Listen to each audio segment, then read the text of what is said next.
My question is, if you had to pick one stock to bet on and be resilient in the inflation, which would you choose? And what specifically enables that stock to do very well and might very likely be a difficult market? Well, I'll tell you something even better than that one stock. Maybe we'll get to one stock, but the best thing you can do is to be exceptionally good at something. If you're the best doctor in town, if you're the best lawyer in town, if you're the best whatever it may be, no matter whether people are paying you with $1 zillion or paying you, they're going to give you some of what they produce in exchange for what you deliver. And if you're the one they pick out to do any particular activity, sing or play baseball or be their lawyer, whatever it may be, whatever abilities you have can't be taken away from you. They can't actually be inflated away from you. Somebody else will give you some of the wheat they produce or the cotton or whatever it may be, and they will trade you for the skill you have. So the best investment by far is anything that develops yourself. And it's not taxed, so that's what I would do. I got some advice for you too.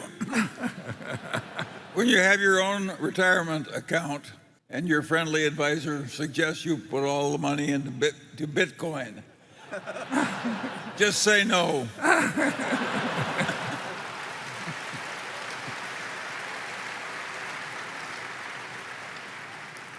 Yeah. Nobody can take away from you the talent you have. And the truth is that the world will always be willing.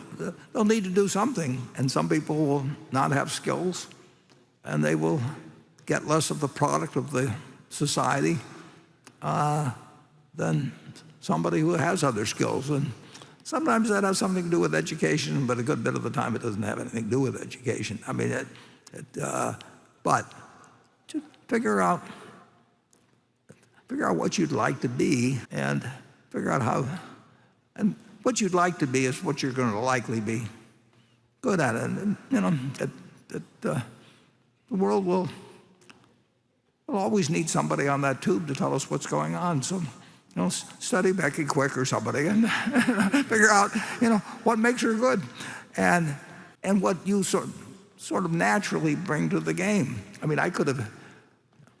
Who's the guy that says you got to spend 10,000 hours doing this or that?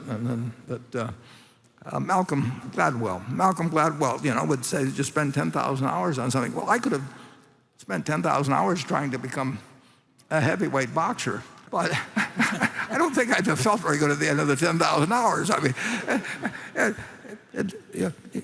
you stumble in to what you really like doing, what you're good at, what's is useful to society, and then it doesn't make any difference whether the dollar bill, is now worth, in terms of the purchasing power, a cent or a half a cent or a hundredth of a cent. If you're the best doctor in town, they'll bring you chickens, whatever they may do, but they can't take it away from you. And my guess is that if you've come to 5 meetings, you've got a very good future ahead of you. I mean, that shows it. It self-selects. I mean, if you want to sell a piece of yourself, we'll buy that as the best investment we can make. We'll take 10% of your future earnings, and we'll give you a cash payment now, and we'll have a terrific asset. And you can have 100% of your future earnings, and if you make it, develop your talent, maybe you'll be a great dancer. People pay money to watch great dancers. We had Fred Astaire and his sister Adele that came from Omaha. Their name was Austerlitz then, but they could dance. And Adele did whatever she did with them, moved to England, and Fred Astaire went on to do a whole bunch of other things. And Ginger Rogers had to do it all the same backwards in high heels, and she didn't get paid as much because she was a woman. But you're going to do just fine. I bet a lot of money on you.